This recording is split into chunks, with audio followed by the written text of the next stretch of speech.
Please be seated. Good morning. Mr. Grumling. Good morning, Your Honor. Dave Grumling of Kirkland & Ellis on behalf of the debtors. I'm joined in the courtroom this morning by my colleagues Joe Berry from Young Conaway, Jamie Fidel from Kirkland & Ellis, and Mike Slade from Kirkland & Ellis. Do you want to do appearances or? Nah. Okay, great. Right in. All right. Well then, Your Honor, good morning. We're grateful for you accommodating us today and throughout these cases. We're grateful that you continue to make time for us in your courtroom. We are aware that we often have done so. No, that was an option. Well, we're aware that we've often done so on shortened notice, so we want to say thank you anyway as we try to bring these cases to a speedy and efficient conclusion. If it's okay with Your Honor, I'd like to do a brief general status update before diving into the DIP, which I believe is the only item on today's agenda that you haven't already entered an order for. Yes. Okay, so with respect to general status, when we were last in front of Your Honor, you approved our disclosure statement and our solicitation procedures. Some issues came up in the context of the disclosure statement that we thought were related to confirmation. It was clear that there were some parties that had issues that were unresolved at that point. And we told Your Honor that after that hearing, we were going to engage in negotiations with all stakeholders in an effort to broaden the consensus and the support around our plan. And we've done just that in the intervening time. In fact, when we left the courtroom, we and many of the stakeholders who are in the room again today went directly over to Young Conaway's offices. Some others appeared by Zoom, and we started in earnest the negotiations for a global settlement. Those conversations have continued through today, and we expect them to continue afterward. And I'm happy to report that we believe that we've reached an agreement in principle with the committee. That's, as of late last night or early this morning, subject to documentation. And for that reason, there's not much that we feel that we can say publicly at this point. However, we're optimistic that we'll get to a deal in the near term. That deal should provide meaningful recoveries to holders of general unsecured claims in this case. And we think that the terms will be likely reflected in a motion under Rule 9019 and or in an amended plan, which we would file on the docket. And we're optimistic that after that, we'll be able to get to global consensus ahead of confirmation, which, just a reminder, that hearing is scheduled for February 8th. And that, we'll proceed with confirmation on a largely consensual basis. And Your Honor, we've been pushing hard on settlement because, as you'll hear in the context of the DIP, this isn't a case where we think it makes sense to spend a lot of time and money litigating extensively over confirmation issues or other issues. And so for that reason, the DIP has been designed to get the debtors the short way from here to confirmation and emergence, which we think can happen in about a month, maybe a month and a half. But as I said, we're very optimistic that we'll reach a settlement with the committee in the very near term and global consensus before confirmation. And we look forward to filling you in on February 8th and carrying our burden at that time. And that's my general case update. I'm happy to dive into the DIP if you'd like, unless you'd like to see if anybody else wants to be heard at this point. If anyone else wants to be heard by way of general status, I'm happy to hear it. No takers. All right, then. As I said, I think the only motion on the agenda that is up for today is the DIP. Your Honor, the debtors are seeking authority to enter into the DIP facility. We filed our motion at Docket 463, and the current form of order that we're asking Your Honor to approve is at Docket number 498. Do you have that motion? That order, I think we filed it yesterday in the evening. Yes. Okay. I'd like to proceed as follows, if it works for Your Honor. I'll map out the relevant filings just because there were more than a handful. I will request movement of our evidentiary declarations into evidence. I'll give an overview of the DIP facility and where we think it takes us. I'll address the two objections we received. And Your Honor, I'd like to note that we did receive some comments from the United States trustee. We incorporated those comments into the first revised form of order, and we think that those have all been addressed. And then up to you, step number 5 would be answering any questions or comments that you might have on the order. Let me ask this. Do we still have outstanding objections? Are the objections still outstanding? It is my understanding that we are partially resolved with the committee, though not completely, and unless Mr. Zatz tells me otherwise, I think that the agent objection is still outstanding. Okay. So, Your Honor, in terms of docketed items, the motion and original order, we're at docket number 463. We filed 4 evidentiary declarations, 2 from John Boken at dockets 464 and 491, and 2 more from Mr. Ryan Sandall. Those are at 465 and 492. We received the committee objection. That's at docket number 482. We received a second objection from Rabobank and the Royal Bank of Canada. That's at docket number 488. And just a reminder, Your Honor, the Rabobank and the Royal Bank of Canada are lenders under the Prepetition OpCo facility and the Prepetition Bridge facility. Rabobank also serves as the Bridge Administrative Agent and the Bridge PropCo Collateral Agent. RBC also serves as the OpCo Agent and the Bridge OpCo Collateral Agent. We filed a reply to those objections. That's at docket number 490. We filed an initial revised form of order at docket number 493. Filed a credit agreement at docket number 494. That's because the motion was originally filed with just a term sheet, and we've since broadened that to a draft credit agreement. We filed another revised form of order at docket number 498. That was yesterday. And then we filed just this morning a revised DIP budget at docket number 499. On to the evidence. As I said, we have 2 declarations from Mr. John Boken. Mr. Boken serves as the interim chief executive officer of the debtors. His first declaration was filed at docket number 464. Mr. Boken is in the courtroom this morning, and he's available to answer any questions that you or any other party might have. And if there are none, I would respectfully request that the first Boken declaration be admitted into evidence. Are there any objections? I hear none. The first declaration of Mr. Boken is admitted. We filed a supplementary declaration from Mr. Boken in order to respond to certain arguments raised in the objections. That's at docket number 491. Mr. Boken, I believe, is still in the courtroom and available to answer any questions that Your Honor or any other party might have. And if there are none, I respectfully request that the second Boken declaration also be admitted into evidence. Does anyone object to Mr. Boken's second declaration coming into evidence? I hear no one. It's admitted. Thank you, Your Honor. We also have 2 declarations from Mr. Ryan Sandall. Mr. Sandall is the managing director at Houlihan Lokey, and he is the lead of the debtors investment banker team there.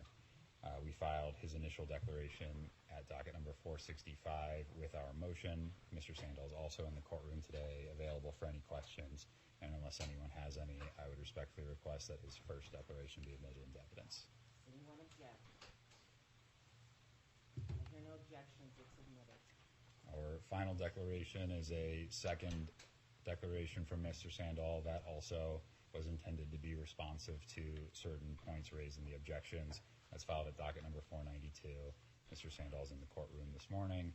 And if nobody has any questions, I would respectfully request that the fourth and final evidentiary declaration be admitted into evidence. Does anyone object?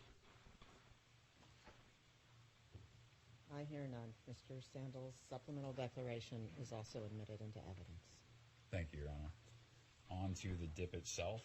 As Your Honor is well aware, we commenced these cases to implement a last look sale process, which would be backstopped by an equitization with the debtors' prepetition lenders, whereby they would take the debtors' assets through a Chapter 11 plan. Your Honor is aware that that is where we are today. We're pursuing that Chapter 11 plan. And you're also aware, as we've asked you to bless our use of cash collateral 5 times now, that we began these cases without an immediate need for incremental financing. However, as Mr. Bennett previewed at the first day hearing, there would likely come a time that we would need incremental financing, and that's because the revenue generation of the business is inherently cyclical. Stone fruit is the main product that the company produces, and sales peak in the summer, and they bottom out in the winter because they're in season in the summer. And we commence these cases late in the summer, early in the fall, so on the heels of the peak sales season, which gave us ample liquidity at that time, but we foresaw that we were entering a period for several months where upkeep of the debtor's assets and expenses were very likely to exceed revenue. And so we thought that there may come a moment where we would need incremental financing, and simply put, we've gotten there.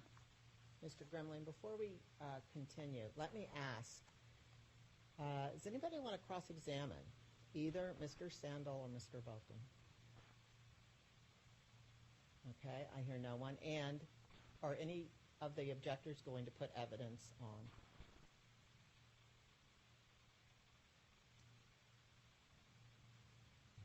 We don't intend to. We think the declarations speak for themselves. As well as the debtors, we can believe that on a legal basis, the debtors are not satisfied here. Okay, that's fine. Okay, I just wanted to make sure the evidentiary record was complete, and it is. So, okay, please, sorry, should have done that before you started, but proceed. Thank you, Your Honor. So as I was saying, the time has come to inject the debtors with sufficient liquidity to cover their administrative costs to the extent necessary to bring these Chapter 11 cases to a quick and efficient resolution.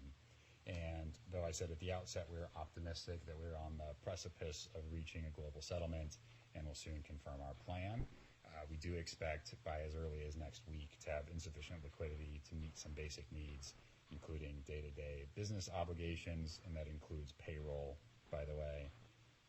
We think that we will have inadequate cash to confirm and fund our Chapter 11 plan. We think that without the DIP, there's a high chance that we would become administratively insolvent and be unable to meet the estimated costs of winding down the debtors' estates.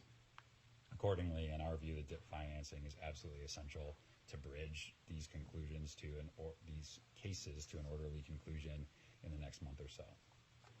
And as to who the DIP lenders are, Your Honor, they're a group of the debtors' prepetition lenders. Some of them are represented by Moore and Van Allen and Morgan Lewis, and collectively they constitute the required lenders under each of the Prepetition OpCo, Prepetition PropCo, and Prepetition Bridge facilities. And so, Your Honor, we do think that they are the largest and sort of the focal economic constituency in this case. And so we think it's appropriate that they're the ones who have stepped up to the plate, so to speak, and are willing to fund a $22 million DIP facility that will enable the debtors to fund these cases to a conclusion and ensure that the debtors can meet all of their administrative obligations along the way. Your Honor, not only is the DIP completely essential, it's very straightforward. It doesn't have many of the bells and whistles that courts often scrutinize in DIPs that are proposed on the first day of the case. For example, there's no roll-up of any other claims. Additionally, the committee's challenge period has been addressed through the prior cash collateral orders, and the interim DIP order doesn't seek to modify those. It doesn't seek to short-circuit any other key protections in this case. The DIP doesn't enhance recoveries of any other claims held by the DIP lenders or wrest control inappropriately from other parties in this case. It simply provides the debtors with the funding that they need with certain, we think, reasonable safeguards for the lender's incremental investment. And as discussed in Mr. Sandel's declarations, debtors believe that there is no other financing available to the debtors under the facts and circumstances of this case. As to the terms of the DIP facility, it's a $22 million delayed draw new money term loan, up to $6 million of which will be available after the proposed interim order, but before the proposed final order. The DIP budget, the debtors' advisors, and the DIP lenders worked on it in consultation with the committee and their financial advisor. It contemplates the payment of all administrative expenses as well as reimbursement for professional fees for the DIP lenders and each of the prepetition agents, including the agents that are objecting this morning, by the way. And we are confident that it will provide the funding needed to see the debtors through the final DIP hearing, which we ask will be scheduled for the same day as the confirmation hearing. That's February 8th. Interest and fees. The proposed facility includes interest and fees that are consistent with what was agreed in the Prepetition Bridge facility. It's in line with current market conditions. Those are set forth in the DIP term sheet and the DIP credit agreement. In terms of liens, Your Honor, the DIP comes in subject to a carve-out for professional fees. It is secured by priming first priority liens on substantially all debtor assets with certain exceptions. And, Your Honor, just so you're aware, it does include a lien on proceeds of avoidance actions, but not the avoidance actions themselves. There are 3 real property assets listed on Annex B to the DIP term sheet, and with respect to just those assets, the DIP is actually not priming all of the debt. It comes comes in junior to the liens securing the bridge new money loans. So in summary, it is priming on all assets, well, substantially all assets, except for those 3 specified real estate assets. They're just a handful of milestones designed to keep us on track in the tail end of these Chapter 11 cases. They include entry of the interim DIP order by January 19th, that's this Friday, filing of the plan supplement by the same day, entry of the final DIP order by February 9th, confirmation of the plan by February 9th, and just if for some reason Your Honor would confirm the plan in a ruling from the bench, but it might take some time to enter the confirmation order, there's a separate entry of the confirmation order milestone, that's February 12th. The adequate protection package, it might look familiar to you. It's pretty similar to what was included in each of the prior 5 cash collateral orders, and it's consistent with the pre-petition intercreditor agreements. It primarily consists of adequate protection liens. Those are subject to the carve-out and DIP liens. And to the extent of any post-petition diminution in value, lenders would receive adequate protection super-priority claims, also subject to the carve-out and DIP super-priority claims. Your Honor, I think it's worth noting that we think that particularly in light of the DIP, diminution in value is really, really unlikely in this case. The debtor's assets are primarily real estate. There are also trees and other plants on which the debtor's stone fruits grow, and a large part of the purpose of the DIP is to provide specifically for the upkeep of those fruit-bearing assets. And so we think that the land is unlikely to diminish in value in the next approximately month and a half. And we think that the DIP itself provides for the upkeep of the other assets over that time, which would be subject to a significant risk of reduction in value if this money wasn't spent to preserve those assets. Do I have evidence on that? Is that in the declarations? I believe it was addressed in Mr. Boken's declaration. I'm happy to flip through it. Double check. Okay. You can continue. Thank you, Your Honor. The adequate protection package also provides for adequate protection payments, including the cash reimbursement of fees and expenses of the agents and Compeer, Ag Country, and MetLife, each of whom are pre-petition lenders and DIP lenders. As I said, there is no roll-up under this facility, and I want to be clear, Your Honor, there are waivers of the debtor's 506C surcharge rights and the 552B equities of the case exception. We're asking for both of those on a final basis this morning, which is part of the basis of the objections. I'm happy to address that now if you'd like, but I was planning to tackle it in connection with the objections in a moment. And so Your Honor's aware, we do currently anticipate, and this is what the plan on file provides, that any outstanding DIP loans as of the effective date will roll into an exit DIP facility, thereby ensuring that the post-effective date entities are well capitalized. So Your Honor, in summary, the debtors believe that the DIP is fair and reasonable, to maximize value for the debtor's stakeholders, and is a sound exercise of the debtor's business judgment. The debtors believe that the DIP facility is the best and really the only financing available, and for that reason should be approved. And I would like to address the 2 objections that were filed, if that's all right with you, Honor. Please. Sure. The first objection is the committee objection. They raised 2 main points. The first is the liens on avoidance actions and their proceeds. Again, I think that there maybe was a misunderstanding on that point. We intended to only grant liens on proceeds. Of course, if the committee sees something that they're concerned grants liens on avoidance actions, we're happy to take that feedback. But I think we're resolved on that point with the committee for this morning. And so I'll turn to their other objection, which is the propriety of the Section 506C waiver and the 552B waiver of the equities of the case waiver. And, Your Honor, we recognize that granting those waivers in an interim DIP order is unusual, but frankly, we think that these circumstances are unusual and that the final waiver of those rights may be warranted here. specifically because we're 3 months into the case. Your Honor has granted 5 interim cash collateral orders, which I believe provided for interim waivers of those statutory provisions. No. Yeah, okay. Sure they didn't. Well, they shouldn't have, let's put it that way. Okay, I apologize. That maybe is a misstatement. In Your Honor, we believe that the DIP is simply the DIP lenders stepping up here to ensure that there is sufficient liquidity to finish the Chapter 11 process, including providing for the carve-out, including payment of all admin claims, including the reimbursement of professional fees. And we think that these are all features that will protect the value of the collateral, rendering it at least very unlikely that the debtors would have any occasion to exercise surcharge rights or that the equities of the case would come into effect in this case. And the agent objection, Your Honor, I want to address a couple of things. I think it's worth level setting on what the agent objection is, notwithstanding the fact that early in the objection they say that the DIP motion should be denied. We believe that their real concern is in their proposed modifications, as they call them, in paragraph 20 of their objection, because they suggest those modifications and go on, we believe, to say that they would not oppose entry of the order with those modifications.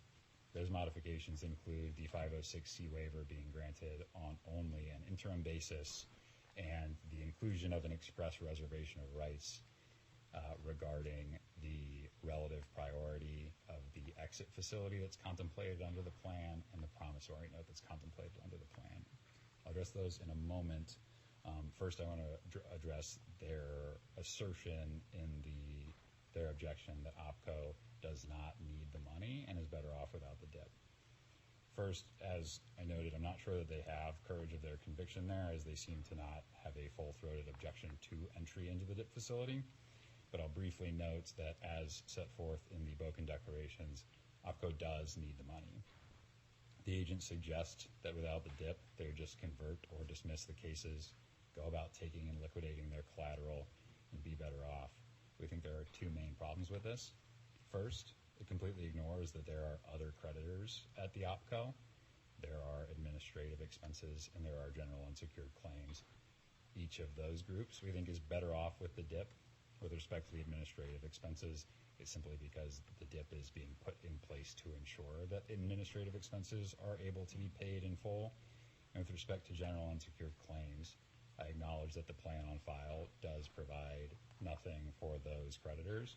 However, as I've said, we're very near a settlement with the committee that would provide meaningful recovery to those constituencies that does turn on us being able to continue to administer the Chapter 11 process and likely turns on our ability to confirm a plan. And I don't think without the DIP that either of those steps is practically possible, as we would immediately be converting to Chapter 7 or dismissing the case, essentially locking the general unsecured creditors in at a zero recovery. So we think when they say that OPCO does better without the DIP, we think that they mean that they do better without the DIP. And our second point is that we're not sure that that is true either. And the main reason for that is because without the DIP, OPCO would convert its case to Chapter 7 or dismiss it. All of the cash that OPCO holds is cash collateral that the required lenders under the OPCO facility, who again are the DIP lenders, have not consented to using outside of the context of these Chapter 11 cases. So that path is at the very best an unfunded fire sale of OPCO's collateral. And additionally, the promissory note that they negotiated for themselves under the lender support agreement, we believe that the only really reliable path to obtaining that is through confirmation of the plan. And the reason for that is simple. The LSA contemplates the owner of the PropCo assets, and for now in the foreseeable future, that is the PropCo, and it expressly says not the PropCo lenders will be the obligor under that promissory note. And I'll remind Your Honor that none of the debtors, including PropCo, are party to the LSA. So the only document that exists today where PropCo itself contemplates issuing the promissory note, and again, PropCo is contemplated to be the issuer of the promissory note, is the plan. With the DIP, the plan remains a possibility for the OPCO lenders to obtain the benefit of that $30 million promissory note. Without the DIP, it's very unclear, at least from the debtor's perspective, how they would go about getting the promissory note. And they might be left with some version of a breach of contract claim against the PropCo lenders based on their read of the LSA. So, in sum, we don't think that there is any constituency of the OpCo that is better off if we are not able to enter into the DIP facility. As to their proposed modifications, I talked about the 506C waiver, which they raised, so I won't get into that again. And as to their reservation of rights regarding the priority of the promissory note and the exit, we don't have a real position on it. We think it's unnecessary and potentially a little confusing to include here because we don't think that that issue is implicated by the DIP. We think maybe it's a confirmation issue, maybe it's a contract interpretation type issue, but we don't think it's germane to the question of whether we should be allowed to enter into the DIP. There is no exit facility today. There is no promissory note today, and the DIP doesn't prime the promissory note simply because the promissory note right now doesn't exist. Accordingly, we don't really view the reservation of rights as necessary, and for what it's worth, we don't think that anything we're doing today forecloses their right to raise arguments with respect to the priority of the exit facility and the promissory note in the future at a time when the issue is raised. And that concludes my comments. I'm sure you have questions. Well, I would ask you to address the adequate protection argument.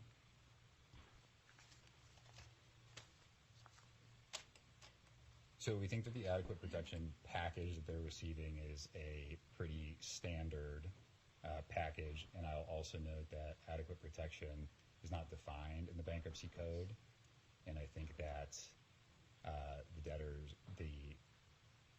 debtors and their stakeholders are all better off with the DIP being placed to allow the debtors to continue to keep up their collateral and maintain its value, as opposed to converting to Chapter 7 or dismissing their cases with no clear source of financing lined up to either maintain their collateral, which again, Your Honor, in this case is living assets that will die in the absence of the appropriate care, which somebody will need to do and somebody will need to pay for. And so we think that the alternative to the DIP being placed is a much more value destructive in terms of the actual value of the assets that secure the prepetition lender's claims. We think that that outcome is significantly worse for the debtors, the value of their assets and their stakeholders. And so for that reason, we think that the DIP adequately protects their interests, in that it protects their interests significantly better than placing no DIP at all, which is the only alternative that we see. Okay. Thank you. Thank you, Your Honor. Let me hear from the objectors.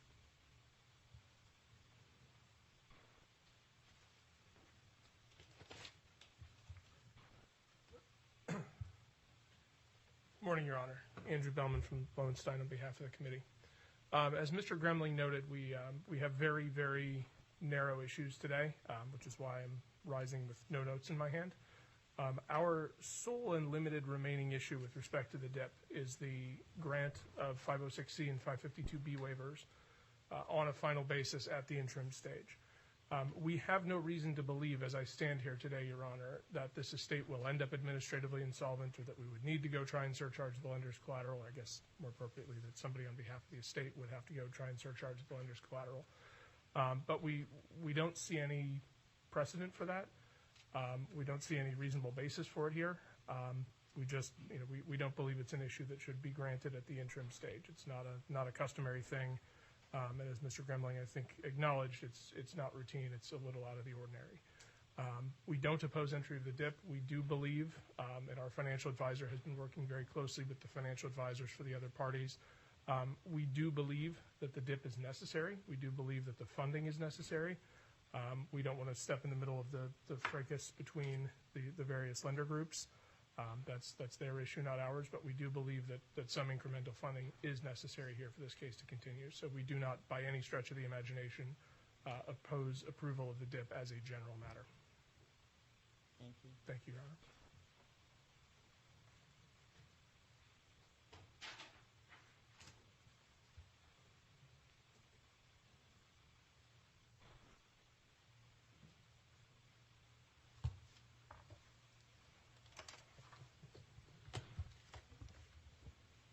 Morning, Your Honor. Andrew Zatz of White & Case on behalf of Rabobank as bridge agent and pre-petition lender. As the debtors noted, we filed a joint objection to the debtors' dip motion along with RBC, which is the OPCO facility agent and also pre-petition lender, at docket number 488. I will refer to Rabobank and RBC as the objecting parties. And I'll note that I'm joined in the courtroom today by Mark Collins of Richard Slayton on behalf of RBC, and I see some folks from the team at Sidley Austin who also represents RBC on the Zoom. As stated in our objection, this dip facility presents some serious issues, including that it cannot adequately protect lenders for non-consensual priming liens at the OPCO entities, and that it is not necessary or justified for the OPCO entities to be obligated under it. Ultimately, however, the issues raised in our objection relate to an ongoing commercial dispute regarding the lender support agreement that was entered into pre-petition by the objecting parties and the required lenders, a copy of which was filed at docket number 371. I'll note at the outset that the objecting parties intend to live with the deal reached in the lender support agreement if the few very legitimate commercial disputes are resolved. But the issue for today is that the dip motion impairs parties' rights under the lender support agreement and those ongoing negotiations.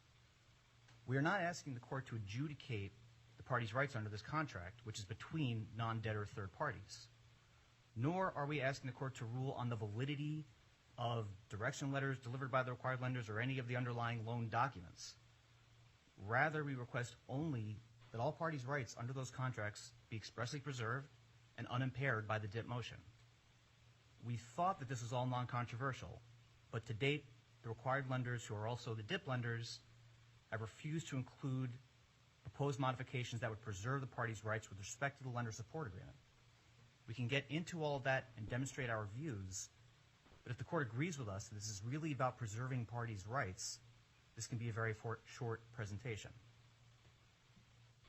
The modifications we seek are, first, that all rights are preserved with respect to the relative priority of the exit facility that the dip facility is pre-wired to convert into, on the one hand, and a $30 million promissory note from PropCo to the OPCO lenders as provided for in the lender support agreement on the other hand. I think on that point, Mr. Gremling from Kirkland made our case for us very succinctly. These are not issues that are before the court today. There is no exit facility being approved today. The promissory note does not yet exist. It's meant to be put in place post-effectiveness. That is not before the court today. The issue that we have is that the dip facility would put priming liens in place, and our concern is that the required lenders would try to use those priming liens as a means to say that the issue is predetermined, that those liens can then convert to exit liens that would come ahead of the promissory note. We're simply trying to leave everyone's powder dry, preserve all rights to have that dispute when and if we have to have it, and hopefully negotiations continue and result in an amicable resolution, and we're simply trying to buy the time necessary to reach that without skewing the playing field. The second modification we requested was deferring the 506C surcharge waiver to final order, because the waiver of surcharge rights is a large part of the lender support agreement, and we are simply trying to make sure that nothing is being locked in until negotiations resolve themselves. So, Your Honor, I will pause there because we really feel like while the dip does present some major problems and some objections that I think are entirely legitimate, we are trying to provide an off-ramp here, and my hope is that we can take that off-ramp. But if you'd like to hear more about the underlying objections and why we feel they're legitimate, I'm happy to expand on that. It sounds like the off-ramp decision is a decision for the DIP lenders, not me. I can't force them to take an off-ramp. I think what I'm hearing is that the debtors think it's not a today issue. The objectors think it shouldn't be a today issue, but are concerned that the entry of the order makes it a today issue because it skews the playing field. That's what I'm hearing. I can't make somebody take the off-ramp. So if the lenders collectively, all of you, cannot agree, then I can hear the objection. But I have no intention on interpreting the lender support agreement, the underlying documents, or anything. I think the issues for today are, if the parties can't agree, and I'm certainly willing to give them time to talk again, whether this DIP can be approved. And I think the adequate protection issue is what I assume I'm going to hear about, and whether OPCO should be subject to it are real issues. So I'm happy to give the parties more time to talk about whether they want to go down this path of an objection to the DIP loan, which I'm not sure that anybody really wants sustained, but might be. And happy to give time to talk, or we get to the objection. Why don't we take 10 minutes, and then you can tell me if we want to continue or not.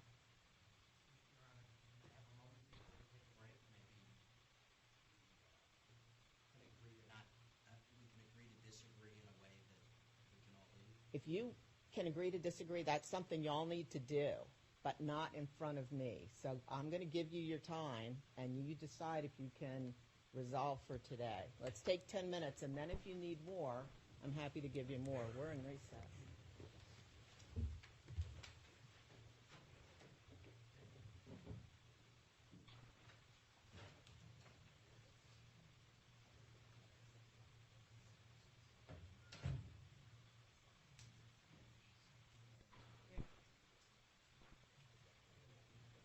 So you can go have your minions. I assume that all your back office work is done in India somewhere. So do you just send it there? Yeah, to the magic dip order. Right, the dip order people in team. India. Glenn, Yes, sir. I'm going to email this to you because Dr. did the screen last night, but we're going to get it.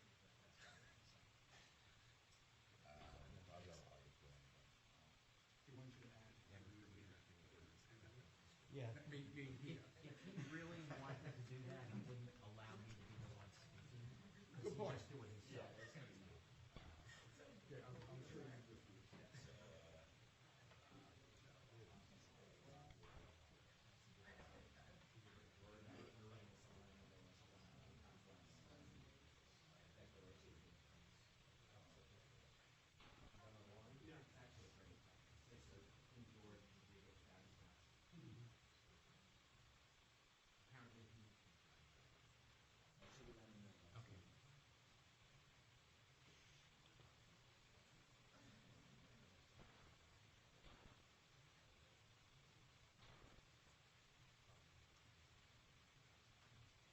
I do not promise you that the Morgan Lewis delay.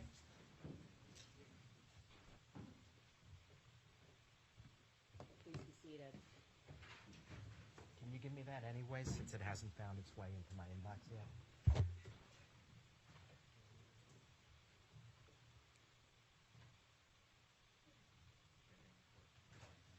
Okay, thank you. Your Honor, Mr. Siegel. the continuing skirmish between the non-rec lender,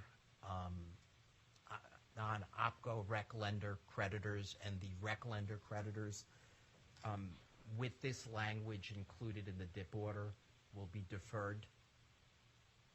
I should say, as a general matter, we've agreed that we will defer the 506C waiver to the final hearing, at which time we will, if the order is entered, we will have paid all the administrative expenses anyway. But nonetheless, so this is the language we've agreed on. We're going to read it to the record, but it will be included in the order. It says, and if anybody tells me I've got it wrong, please stop me. Nothing set forth at this order, including the DIP liens, DIP obligations, and priority granted hereunder, shall or shall be deemed to affect or waive any party's rights under the lender support agreement, which is docket number 371, including with respect to the relative priority of any exit facility and the $30 million promissory note as provided for in the lender support agreement, and no determination as to such priority is made or intended in this order. 2, the prepetition loan documents. 3, the intercreditor agreements. Or 4, applicable law, in each case including without limitation with respect to any actions taken to date by the parties thereto, and any and all rights are hereby reserved. That's what it says. At the risk of exploding what I think a deal is, this is my short version of this. The DIP order is entered, and we can fight about anything else we want on any other day. Is that fair? You want to add something to that? Your Honor, Andrew Detz from White & Case on behalf of Rabobank. I rise not to interpret the language. It's preserving parties' rights. That's the intention. And this language has been agreed by the objecting parties. As we indicated in our objection, if we could get reservations that got us comfort on the ongoing lender support agreement negotiations, that would resolve our substantive objections. So with the reservation incorporated and the 506C waiver deferred to final order, we'll withdraw our remaining objections. Thank parties for cooperating on this. I do want to make one clarification. I believe everyone's aware of this, but Rabobank and RBC are agents under the prepetition facilities as well as lenders. But we're glad this is able to be resolved, and we hope that the ongoing negotiations ultimately do bear fruit. Okay. Thank you, Your Honor. Thank you. So the only remaining issue is the committee's 552B, correct? Or is that resolved by this as well? Where does that stand? Defer to finalize, I understand, Your Honor. That's being deferred as well. We're deferring. Okay, fabulous. Just for good order, the debtors agree with everything that was just said. But it occurs to me that you might have comments on the order as well. No, I don't have comments. We're well into this case. It's not a first day. I've got parties who are represented and who have raised the issues that they deemed appropriate to raise.